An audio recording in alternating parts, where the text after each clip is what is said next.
Okay, ladies and gentlemen, this is Andrew again. This is attempt number 2 at a 4-engine sound. Again, this is the Right Cyclone 4-engine sound, 4 distinct startups, 4 distinct idle sounds, and 4 distinct shutdowns, all blended into one file.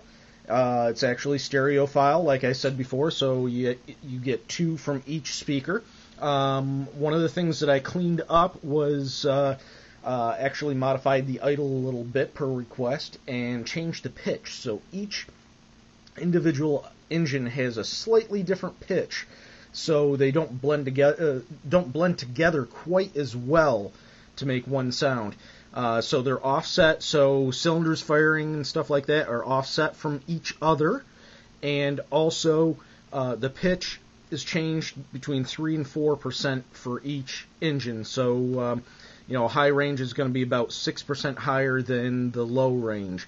So that gives a little bit difference there in pitch for each engine sound. So let's see what it sounds like now.